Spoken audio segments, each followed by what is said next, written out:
Merci Madame la Présidente. Merci à Monsieur Lazare, Monsieur Pécou pour ces exposés. C'est toujours intéressant parce qu'on a une vision très large. On le sait que l'Italie est un laboratoire un peu politique aussi pour l'Europe. Si elle paraît toujours en décalé, elle est pourtant souvent en avance sur ses voisins européens, sur certains sujets politiques et économiques. Ce qui figure parfois comme un archaïsme politique annonce en réalité des configurations politiques à venir des autres États européens. L'Italie est un membre fondateur de la construction européenne. Il suffit de rappeler que le traité, c'est le traité de Rome, qui a été signé en 1957 avec la France, l'Allemagne, la Belgique, le Luxembourg, les Pays-Bas et l'Italie. Or, selon l'accord de gouvernement, ce pays sera dirigé par un gouvernement eurosceptique et souverainiste, malgré ce que vous avez dit tout à l'heure. Les élections du 4 mars dernier en Italie et leurs répercussions intéressent tous ceux qui portent une attention soutenue à la situation de l'Europe et à son avenir, d'autant plus soutenu puisqu'il s'agit de la troisième économie des 27.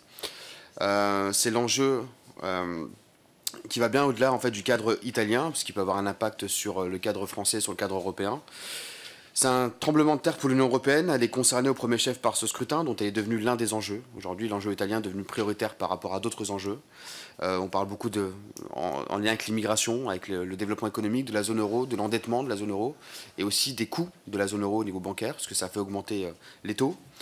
La question, on va dire deux, je vais revenir rapidement aussi sur le traité du Quirinal.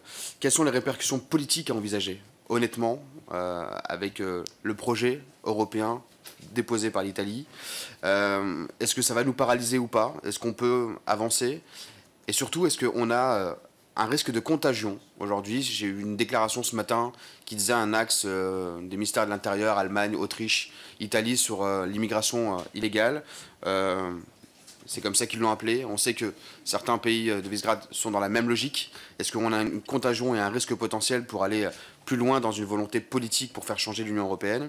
Et sur le traité du Quirinal, est-ce qu'on a une possibilité de se retrouver avec un abandon de la part de l'Italie sur le traité du Quirinal, où on va aller jusqu'au bout, on va le concrétiser, il va être adopté, et la situation politique actuelle, avec les encouragements historiques que nous avez donnés tout à l'heure, nous permettrait d'avoir une vision positive et se dire qu'il n'y a aucun risque pour la France de voir l'Italie abandonner ce traité.